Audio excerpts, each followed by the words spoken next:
నివారణ గట్ట అందరికీ తెలుసు.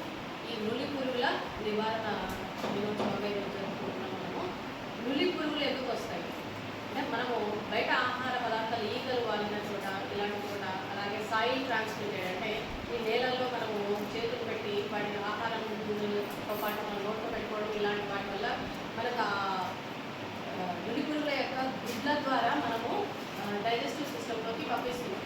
ఆ డైజెస్టివ్ సిస్టంలోకి పోయిన తర్వాత అవి ఏమైపోయాయంటే అక్కడ పిల్లలుగా లార్వాస్గా మారి అక్కడి నుంచి ఇండివిజువల్స్గా మారి మేల్ ఫీమేల్ రెండు తయారైపోయి అక్కడ ఇంటెస్టైన్లో అవి పూర్తిగా పాతుకొని పోతాయి అన్నమాట. పాతుకుపోయి ఈ కడుపు నొప్పి, అలాగే మోషన్స్లో బ్లడ్ పడ్డము, వామిటింగ్స్ ఇలాంటి లక్షణాలన్నింటినీ చూపిస్తాయి.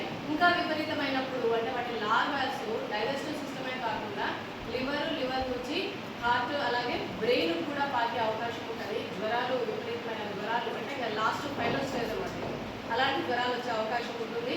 దీనివల్ల మనకి యానల్ రీజన్లో కూడా ఇచ్చింగ్ ఉంటుంది. మరి అవన్నీ కూడా డైజెస్టివ్ సిస్టమ్తో పాటు ఫీకల్ మ్యాటర్తో పాటు బయటకు వచ్చేటప్పుడు ఇచ్చింగ్ ఇలాంటివి కూడా ఉండడం వల్ల కాన్సన్ట్రేషన్ అనేది ఉండదు. పిల్లల ఆరోగ్యము దెబ్బతింటుంది. దానికి తోడు అనీమియా కూడా వస్తుంది. అంటే మనం తీసుకున్న ఆహారం మొత్తం ఇవే తీసుకుంటాయి కాబట్టి అనీమిక్ కండిషన్ కూడా వచ్చే అవకాశం ఉంటుంది. సో ఇలాంటి హెల్మింత్ ఇవన్నీ కూడా హెల్మింత్ జీవులు. ఈ హెల్మింత్స్కి మనము ఆల్బెండజోల్ వాడటం వల్ల వాటిని నివారించవచ్చు. ఇలా మనం 18 ఏళ్ల లోపల బాలబాలికలందరికీ కూడా గవర్నమెంట్ ఆల్బెండజోల్ టాబ్లెట్స్ని ఫ్రీగా సప్లై చేస్తుంది. ఈ అవకాశాన్ని మన ప్రిన్సిపల్ మేడం ఆధ్వర్యంలో